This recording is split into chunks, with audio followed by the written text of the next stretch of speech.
ప్రియ దేవుని బిడ్డ, ఈరోజు వాక్యము ద్వారా నీతోనూ నాతోనూ సర్వ మానవులతోనూ ఆయన సృజించి అరచేతిలో చెక్కుకున్న బిడ్డలందరితోనూ సూటిగా తేటగా మాట్లాడబోతున్నాడు. ఈ మాటలు ఎంతో విలువైనవి, పరిశుద్ధమైనవి. ఈ మాటలు అనాలోచితన కాక నీ హృదయంలో ఉంచుకొని నీ వాక్యానుసారంగా జీవించినప్పుడు పరలోక రాజ్యానికి వారసులయ్యే మాటలు కనుక ఈ మాటలు విని విడిచిపెట్టకుండా అనేక మందికి షేర్ చేద్దాం. గత కొంతకాలం నుంచి పరిశుద్ధాత్మదేవుడు మొదటి సమూయేలు గ్రంథం 6వ అధ్యాయము ద్వారా కొన్ని వచనాల ద్వారా మనతో మాట్లాడాడు. ఆనాడు బెతష్మేషు ప్రాంతానికి మందసం వెళ్ళినప్పుడు వారంతా ఎంతో సంతోషించారు. వారి సొంత పనులు మానుకొని దేవుని పని చేయటం మొదలుపెట్టారు.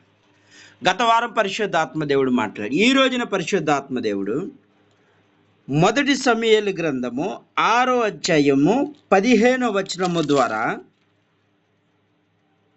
16-17 వచనాల ద్వారా కొన్ని వచనాల ద్వారా మనతో మాట్లాడుతున్నాడు కనుక శ్రద్ధగా విందాం. ఫిలిష్తీయుల సరిహద్దులో 5 అంతవరకు చూచి నాడే ఎక్రోనుకి తిరిగి వెళ్ళిరి. ఫిలిష్తీయుల సరిహద్దులో 5 అంతము వరకు చూచి నాడే ఎక్రోముకు తిరిగి వెళ్ళిరి. ఈ ఫిలిష్తీయులు సరిహద్దులోకి ఎందుకు వెళ్ళారు? 5 మాత్రమే ఎందుకు వెళ్ళారు? ఈ రోజున పరిశుద్ధ ఆత్మదేవుడు కొన్ని విషయాల ద్వారా మనతో మాట్లాడుతున్నాడు. మర్మం కలిగిన మాటలతో మాట్లాడుతున్నాడు కనుక శ్రద్ధగా విందాం. ఎందుకంటే ఇది చాలా విలువైనది. ఫిలిష్తీయుల సరిహద్దులో 5 అంతవరకు చూచి నాడే ఎక్రోముకు తిరిగి వెళ్ళారు. అంటే సరిహద్దు వెంబడి ఎందుకు వెళ్తున్నారంటే దేవుని మందసము వెళ్తుంది. ఫిలిష్తీయులు ఎప్పుడైతే ప్రాయశ్చిత్తం చేసుకున్నారో, మా దేవుళ్ళ కంటే ఈ దేవుడు బలవంతుడు కాబట్టి ఈ దేవుడికి ప్రాయశ్చిత్తం వల్ల పశ్చాత్తాపడ్డారో అప్పుడు ఏం కదిలింది? మందసము కదిలింది. మందసము కదలటం అంటే ప్రభావము కదిలింది. ప్రభావం కదలటం అంటే దేవుని యొక్క ఉగ్రత అక్కడి నుండి తప్పించుకున్నారు. ఏమయ్యారాలో? దేవుడు ప్రభావం అక్కడి నుండి తప్పించుకున్నారు. కానీ వాళ్ళకు ఒక భయం ఏర్పడింది ఫిలిష్తీయులకి. ఎందుకంటే వాళ్ళు ఏ విధంగా ఇశ్రాయేలు ప్రజలను ఎంత వేధించారు అంటే వాళ్ళకున్న ఆస్తులు దోచుకున్నారు, వాళ్ళకున్న పనులు దోచుకున్నారు. వాళ్ళకి ఏ కష్టపడేదంట వాళ్ళు తిరిగి కూర్చునేది వీళ్ళు. ఫిలిష్తీయులు ఏం చేసేవాళ్ళంటే ఇశ్రాయేలు ప్రజలు కష్టపడేవాళ్ళు, పనంతా చేయించుకునేవాళ్ళు, కష్టపడేవాళ్ళు. కానీ వీళ్ళు ఏం చేసేవాళ్ళంటే వాళ్ళకి పనంతా చేయించి, వెట్టి చాకిరి చేయించి జీతము కూడా ఇవ్వకుండా వేధించేశారు. దేవుని పిల్లల్ని వేధిస్తే దేవుడు ఊరుకుంటాడా? ఊరుకోడు.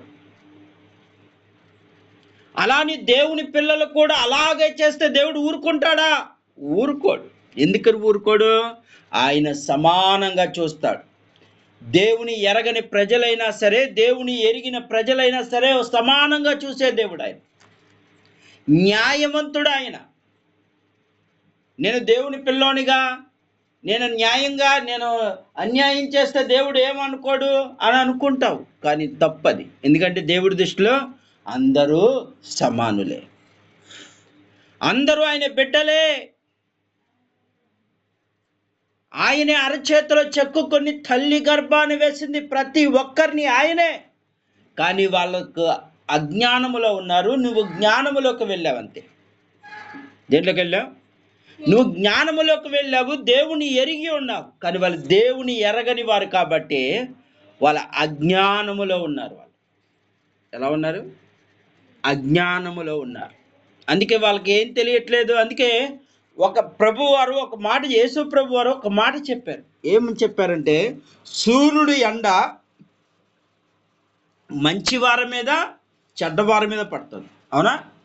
అలాగే వాన కురిసినప్పుడు మంచి వాళ్ళ మీద పడుతుంది, చెడ్డవారి మీద పడుతుంది. అంటే ఆకాశములో ఉన్న ఆ యొక్క ప్రతి ఒక్కటి దేవుడు సమానంగా చూస్తున్నాడు.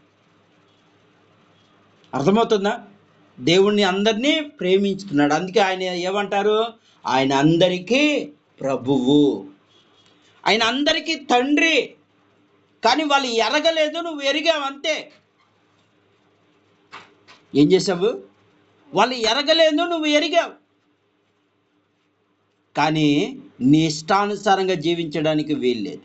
ఈ జీవితం ఎవరిదంటే దేవుడిది. ఈరోజు నువ్వు ఆరోగ్యంగా ఉన్నావంటే దేవుడు, నీకు ఒక భార్య పిల్లలు వచ్చారంటే దేవుడు, నీకు ఒక కుటుంబం ఏర్పడిందంటే దేవుడు, నీవు నలుగురిలో తిరుగుతున్నావంటే దేవుడు.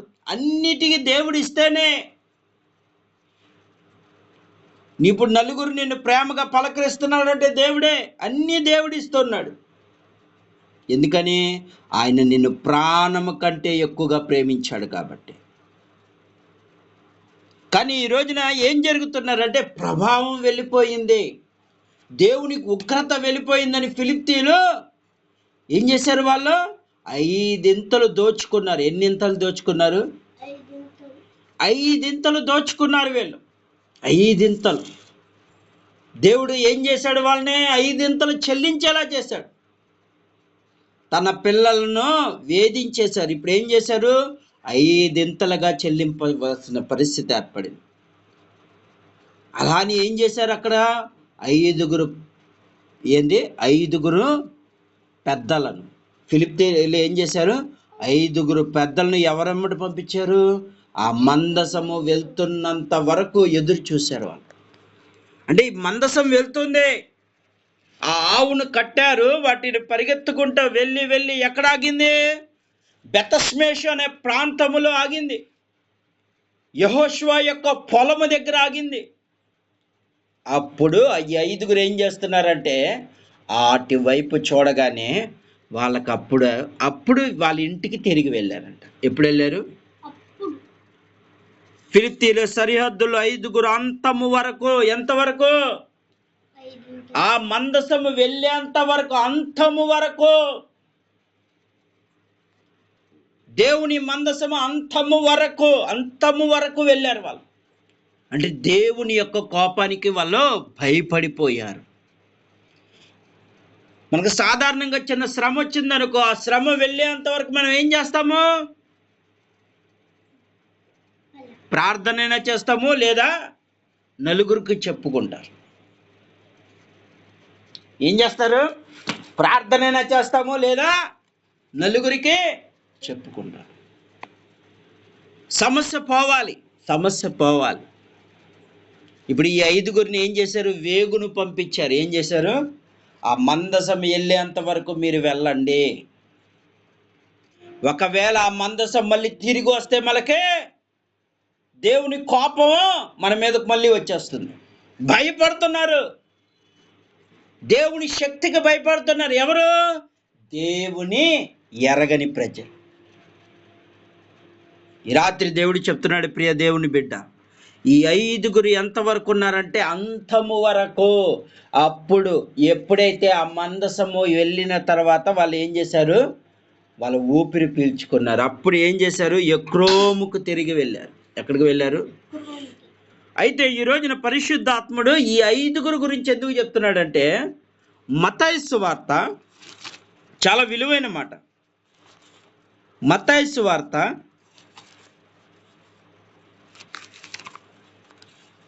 25వ అధ్యాయంలో ఈ 5 గురించి కూడా ఉంటుంది. 25వ అధ్యాయంలో బహుసూటిగా 5 గురించి ఉంటుంది. పరలోక రాజ్యము తమ దివిటిని పట్టుకొని పెళ్లి కుమారుని ఎదుర్కొని బయలుదేరిన 10 మంది కన్యకలో పోలి ఉన్నది. వీరిలో 5 బుద్ధి లేనివారు, 5 బుద్ధి గలవారు. ఎవరు వీళ్ళు? ఇప్పుడు వీళ్ళకి బుద్ధి ఉందా లేదా? ఈ ఫిలిష్తీయులకి ఇప్పుడు బుద్ధి ఉందా లేదా? ఉంది. ఎందుకంటే వాళ్ళు దేవునికి భయపడేవాళ్ళు. ఎవరు పడుతున్నారు? మరి నీకు బుద్ధి ఉందా? ఈ రాత్రి దేవుడు నిన్ను అడుగుతున్నాడు. ఈ 5 బుద్ధి దేవుని యందు భయము పడుతున్నారు. అమ్మో, ఈ మందసం ఇక్కడ ఉందంటే మనం నాశనం అయిపోతాం. ఎప్పుడైతే ఈ మందసం ఇక్కడ నుండి కదిలితే అంటే ఆయన ఉగ్రత మా నుండి తప్పించుకోవడానికి వీళ్ళు ప్రయత్నం చేస్తున్నారు. ఈ ఫిలిష్తీయులు ఏం చేస్తున్నారు ఇప్పుడు? దేవుని ఉగ్రతను తప్పించుకోవడానికి, దేవుని ఉగ్రత మా మీదకు రాకూడదని చెప్పి ప్రాయశ్చిత్తం చేశారు. వాళ్ళ తప్పులు తెలుసుకున్నారు, దేవుని యొక్క పశ్చాత్తాపడ్డారు. దేవుడికి ఏం చేశారు? వాళ్ళు చేసిన పందుకొక్కుల వలె, చుంచుల వలె దోచుకున్నాం కాబట్టి ఈ దేవుని కోపము మన నుండి తొలగిపోవాలంటే మనం పశ్చాత్తాపడాలి. వాళ్ళు ఎంతైతే దోచుకున్నామో 5 ఇచ్చేయాలి. అంటే ఎంత పశ్చాత్తాపడ్డారు చూడు. ఎవరు వీళ్ళు? దేవుని ఎరగని వాళ్ళు, దేవుని ఎరగని వారు. వీళ్ళు ఏం చేస్తున్నారు? పశ్చాత్తాపడ్డారు. అసలైన బుద్ధి ఎవరికుంది ఇప్పుడు? ఫిలిష్తీయులు అంటే అన్యులు. ఈ రోజున అన్యులు బుద్ధి కలిగి జీవిస్తున్నారు. దేవుని మందిరానికి వెళ్తున్న నీవెలా జీవిస్తున్నావు అంటే బుద్ధిహీనుడుగా ఉంటున్నావు. అందుకే దేవుని వాక్యంలో ఒక మాట రాయబడి ఉంది, మొదటి వాడు కడపడి వాడగుతాడు. మొదటివాడు కడపటివాడు అవుతాడు, కడపటివాడు మొదటివాడు అవుతాడు. ఇప్పుడు నువ్వు కడపటివాడిగా అయిపోయావు. మొదటిగా నువ్వు ఎంత ఆత్మీయతలో బలంగా ఉన్నావో, ఎంత పరిశుద్ధలో బలంగా ఉన్నావో, దేవుని విశ్వాసంలో ఎంత బలంగా ఉన్నావో, ఈరోజు నువ్వేమైపోతున్నావు? బుద్ధిహీనుడు అయిపోయావు. నువ్వు దేవుని మందిరానికి వెళ్తూ నువ్వు బుద్ధిహీనుడు అయ్యావు. దేవుని మందిరానికి ఎరగని వారు కేవలం మైక్ శబ్దం ద్వారా వాక్యాలు విని మారిపోతున్నారు వాళ్ళు. కానీ నువ్వు దేవుని మందిరంలో చక్కగా కూర్చుంటావు, దేవుని మందిరంలో చక్కగా అందరితో కలిసి ఉంటావు, సేవకుడితో దగ్గరగా ఉంటావు,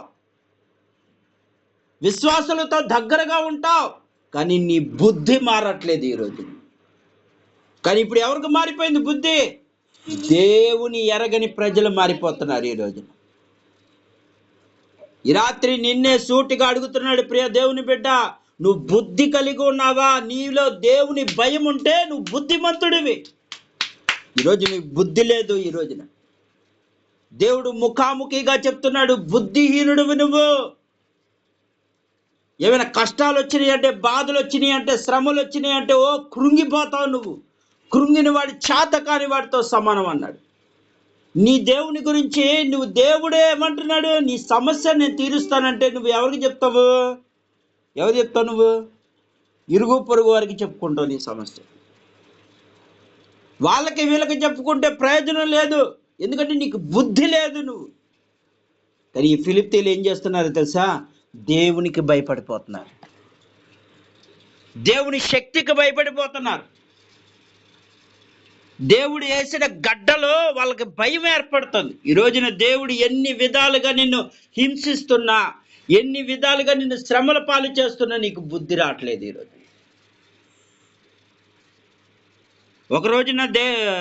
నేను ఒకరోజు దేవుడి మందిరానికి వెళ్తుంటే ఒక వ్యక్తి ప్రార్థనకు వెళ్ళేవాడు. నిత్యము యేసయ్యా యేసయ్యా అంటే తిరిగేవాడు. ప్రతి చోట ఎక్కడ చూసినా ప్రార్థన చేసేవాడు. కానీ ఇప్పుడు ఏమయ్యాడో తెలుసా? తాగుబోతు అయిపోయాడు.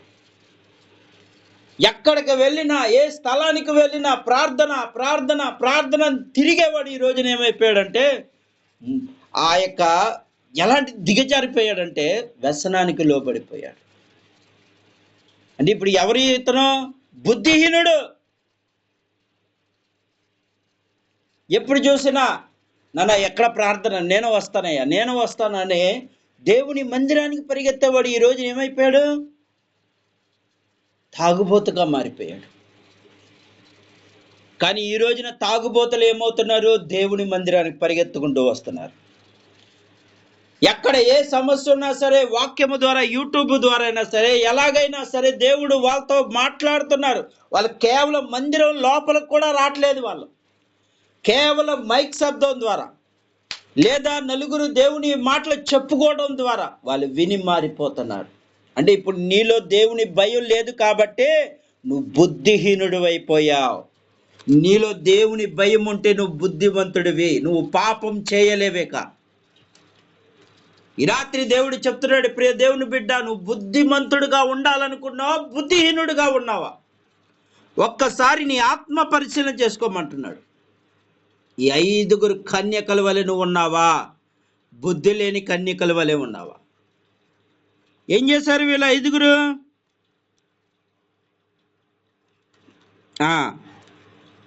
బుద్ధి లేని వారు తమ దివిటీలు పట్టుకొని తమతో నూనెను తీసుకొని పోలేదు. ఏం చేశారు వీళ్ళు? బుద్ధి లేని వారు ఏం చేశారు? దివిటిలో నూనె తీసుకెళ్ళలేదు. నూనె అంటే ఏంటి? ప్రార్థన లేదు వీళ్ళకి. దేవుడితో ప్రార్థన అంటే ఏంటి? దేవుడితో మాట్లాడుట. దేవుడు నీకు 24 గంటలు ఇస్తామంటేనే 1 గంట దేవుడితో మాట్లాడని నీవు బుద్ధిహీనుడివి. రోడ్డు మీద ఎన్నిసార్లు ఎంతమంది యాక్సిడెంట్లో చనిపోతున్నారు. ఈరోజు నువ్వు ఒక పనికి వెళ్ళి వచ్చినా లేదా ఉద్యోగానికి వెళ్ళి వచ్చినా దేవుడు నీకు ఇస్తున్న అవకాశాన్ని బట్టి నువ్వు 1 గంట దేవుడితో గడపలేకపోతున్నావు. 1 గడి అయినా మేల్కొని ప్రార్థన చేయి, నువ్వు శోధనలో ప్రవేశించకుండా అని పేతురుని ఆ రోజు ఏం చేశాడు యేసు ప్రభు వారు? 1 గడి అయినా మేల్కొని ప్రార్థన చేయలేవా పేతురు అన్నాడు.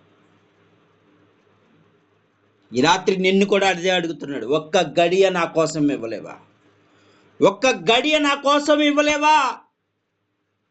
నీ పిల్లల కోసం నువ్వు ప్రార్థన చేయలేవా? నీ భర్త కోసం నువ్వు ప్రార్థన చేయలేవా? నీ సాతాను వేసే ఉచ్చులకు నువ్వు లోబడకుండా ప్రార్థన చేయలేవా అని దేవుడు అడుగుతున్నాడు ఈ రాత్రి. నువ్వు బుద్ధిహీనుడుగా ఉన్నావు కాబట్టి ఈరోజు నీకు ప్రార్థన లేదు. ఆదివారం వస్తే చాలు పరిశుద్ధ గ్రంథాన్ని పట్టుకొని పరుగున వెళ్తూ ఉంటావు. మిగతా టైం ఏమైపోతుంది?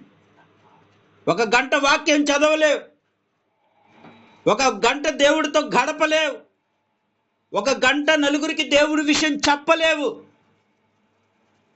ఈ రాత్రి దేవుడు నిన్నే అడుగుతున్నాడు, ప్రియ, నువ్వు బుద్ధిహీనుడుగా ఉన్నావు. గత రాత్రి దేవుడు మాట్లాడాడు. శృంగారం అనే దేవాలయం దగ్గర కుంటివాడు ఏం చేశాడు? స్వస్థత పొందగానే పరుగున ఏం చేశాడు? 10 పట్టణానికి వెళ్ళి దేవుని, ఇదిగో నా దేవుడు నన్ను బాగు చేశాడు, మిమ్మల్ని కూడా బాగు చేస్తాడని 10 పట్టణాలను దేవుని సువార్తను అందించాడు. సమరయ స్త్రీ ఏం చేసింది? వ్యభిచార స్త్రీ, సమరయ స్త్రీ నా తప్పులను దేవుడు బయట పెట్టాడని చెప్పి అక్కడితో ఆకుండా అనేక మందిని దేవుడి దగ్గరికి మెస్సయ్య వచ్చాడు, రక్షకుడు వచ్చాడు, నా గురించి చెప్పాడని అందరినీ యాకోబు బావి దగ్గరికి తీసుకొచ్చేసింది. మరి నువ్వేం చేస్తున్నావు? నీ కళ్ళ ముందే నీ వాళ్ళు పాడైపోతున్నారు, నీ బంధువులు పాడైపోతున్నారు, నీ మిత్రులు పాడైపోతున్నారు, నీ స్నేహితులు అందరూ పాడైపోతుంటే కళ్ళెప్పచెప్పి చూస్తున్నావు. నువ్వు బుద్ధిహీనుడివి. దేవుని గురించి చెప్పని వాడివి, నువ్వు బుద్ధిహీనుడివి. కానీ ఈ ఫిలిప్పీలు ఏం చేస్తున్నారు? ఈ 5గురితో చెప్తున్నారు, అంతం వరకు మీరు అక్కడ ఉండండి. ఏమంటున్నారు? అంతం వరకు ఆ మందసము, ఆ దేవుని ఉగ్రత తప్పించుకొని అంత వరకు మీరు వెంబడించండి అంటున్నాడు. ఈరోజున మనకి సిగ్గుండాలి. ఈరోజు దేవుడు అదే అడుగుతున్నాడు, నీకు సిగ్గు లేదు.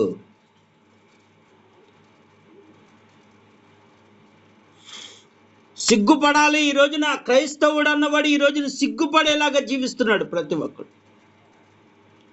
ఇది దేవుడే చెప్తున్నాడు. దేవుని ఎరగని ప్రజలు దేవునిలో తిరుగుతున్నారు. 30 సంవత్సరాల నుంచి 40 సంవత్సరాల నుంచి మందిరంలో ఉండి నువ్వేం చేసావు నా కోసం అన్నాడు. ఏం చేసావు? దేవుని మందిరంలో నువ్వు ఉండి నా కోసం ఏం చేసావు? నువ్వు దేవా నాకు అది కావాలి ఇది కావాలి ఇచ్చా, ఏం చేసావు? కారు కావాలన్న కారు ఇచ్చాను, ఏం చేసావు?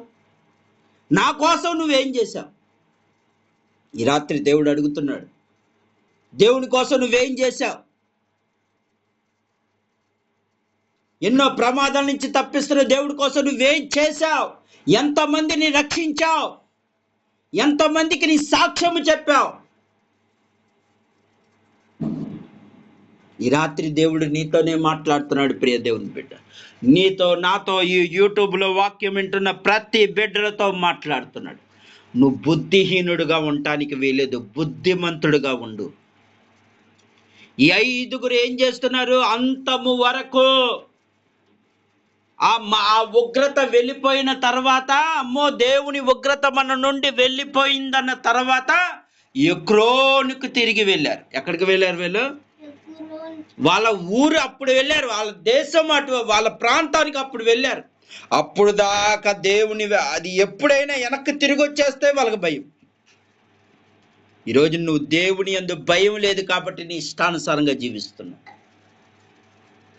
నువ్వు దేవుని యందు భయం ఉంటే, నువ్వు దేవుడు చెప్పాడు ప్రతి చల్లపోట వేళ నేను అవ్వాదములతో మాట్లాడిన దేవుడను,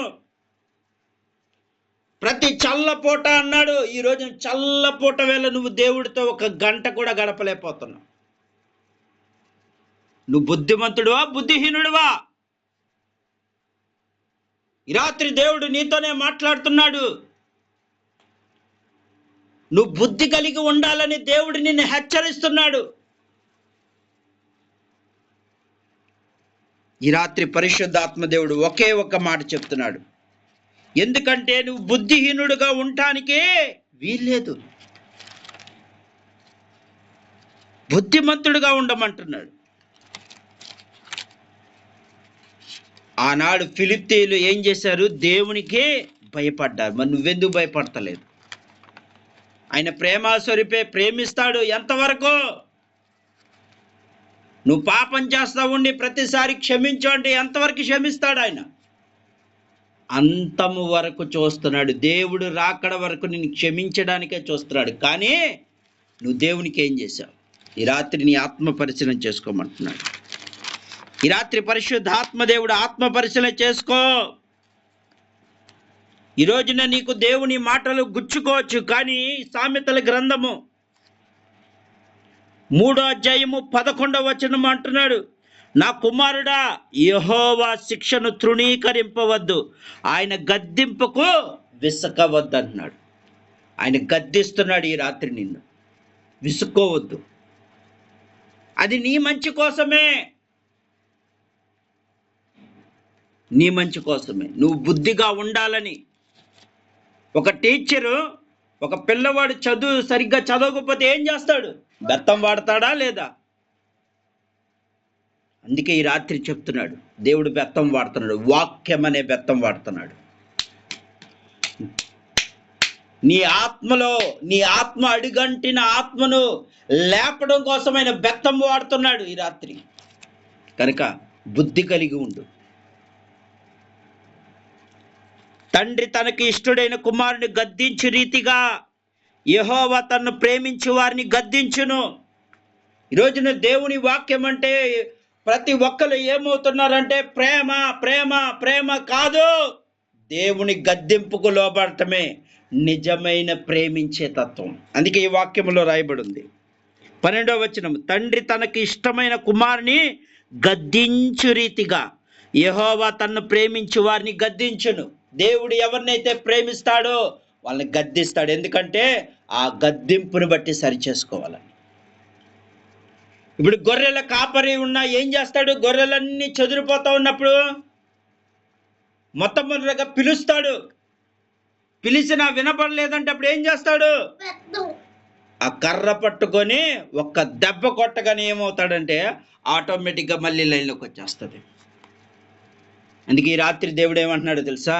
ఆయన గద్దిస్తున్నాడు. నేను గద్దింపు వాక్యానికి లోబడాలి. ఇక అయిపోయినాయి. యేసయ్య పుట్టాడు, ఈ రోజున ఆయన ప్రేమ అయిపోయింది. ఇప్పుడు ఆయన ఉగ్రత రాబోతుంది. ఫిలిష్తీయులు భయపడినట్లుగా మీరు భయపడమంటున్నాడు. నేను త్వరగా రానున్నాను. సూచనలు కనిపిస్తున్నాయి, అనేక విధాలుగా కనబడుతున్నాయి. దేవుడు చెప్పాడు ప్రకటన గ్రంథంలో, ఏమన్నాడంటే ఇనపదండము ఏలిద్దన్నాడు. ఆల్రెడీ ఇప్పుడు రోబోట్లు కూడా తయారైపోయినాయి. దేవుడు రాకల్లో ఇనపదండము ఏలును అన్నాడు. జ్ఞానము విస్తరిస్తుంది అన్నాడు. ఈ రోజున అన్ని జరుగుతున్నాయి.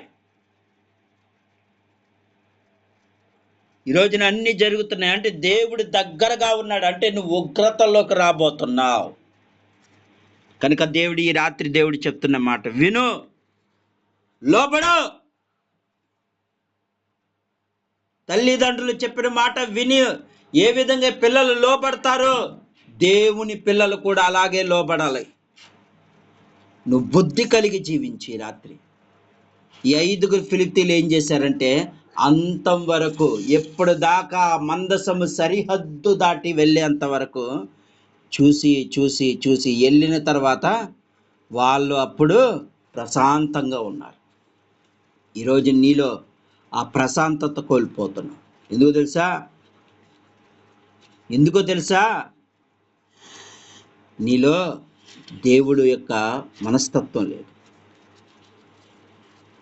నువ్వు దేవుని మాటకు లోబడతలేదు, గద్దింపుకు లోబడతలేదు. ఆయన ఆకాశం నుండి గర్జించు సింహం వల్లే అరుస్తున్నాడంట తన పిల్లల్ని చూసి. ఆకాశమా చెవియోగము, భూమి చెవియోగము, సమస్త జనులారా చెవియోగము అన్నాడు. అక్కడ లేదు. ఆకాశాన్ని చెప్పుకున్నాడు, భూమికి చెప్పుకున్నాడు, గాలికి చెప్పుకున్నాడు. కానీ జనులు ఎవరి గురించి చెప్తున్నాడు? నా పిల్లలు నన్ను పట్టించుకోవట్లేదు, నా మాటకు లోబడతలేదు. ఈరోజు సముద్రం లోబడుతుంది, నదులు లోబడుతున్నాయి, చెట్లు లోబడుతున్నాయి, జంతువులు లోబడుతున్నాయి. నోవా కాలంలో ఎవరు వెళ్ళారు? మనుషులు వెళ్ళారా? మనుషులు వెళ్ళా, జంతువులు వెళ్ళినాయి ఆ యొక్క పడవలోకి. ఈ రాత్రి దేవుడు చెప్తున్నాడు, ప్రియ దేవుని బిడ్డ, నువ్వు అలా ఉండటానికి వీల్లేదు. లోబడే తత్వం నీలో ఉండాలి. కనుక ఈ రాత్రి దేవుడు చెప్తున్నాడు, 5 బుద్ధి కలిగిన కన్యకల వలె మనం ఉండాలి. నువ్వు బుద్ధిహీనుడుగా ఉండటానికి వీల్లేదు అంటున్నాడు. ఈ రాత్రి దేవుడిని అడిగయ్యా, ఒకవేళ నేను కూడా బుద్ధిహీనుడుగా జీవిస్తున్నానేమో, నీ మందిరానికి వెళ్తున్నాను కానీ మందిరాన్ని ఎరగని వారు ఈరోజు మార్పు పొందుకుంటున్నారు, పరిశుద్ధంగా జీవిస్తున్నారు. నేను దేవుని మందిరానికి వెళ్తున్నా, నాలో పరిశుద్ధత రావట్లేదు. నన్ను సరిచేయి ప్రభువా, ఈ రాత్రి నా హృదయాన్ని సరిచేయి. నా గుండెను రాయి అయిపోయిందేమో, ఇప్పుడే మాంసపు హృదయము దయచేయి. ఈ లోక ఆశలకు లోబడే అవ్వాదములు ఏ విధంగా అయితే పడిపోయారో నేను కూడా అలాగే పడిపోతున్నానేమో. నాకు లోకము కంటే నువ్వే, నాకు లోకములో ఉన్నవాడి కంటే నాలో ఉన్నవాడు గొప్పవాడని నేను చెప్పుకునే జీవితము నాకు దయచే ప్రభు అని ఈ రాత్రి నువ్వు అడిగితే, నిజముగా నువ్వు అడిగితే ఖచ్చితంగా ఈ రాత్రి దేవుడు నీకు ఇవ్వబోతున్నాడు. నిజముగా నువ్వు అడిగితే ఆయన ఉత్తరం ఇచ్చే దేవుడు. ఆయన ఈ రాత్రి దేవుడు చెప్తున్న మాటను నిర్లక్ష్యము చేయకండి. ఈ గద్దింపు మాటకు లోబడి జీవించండి.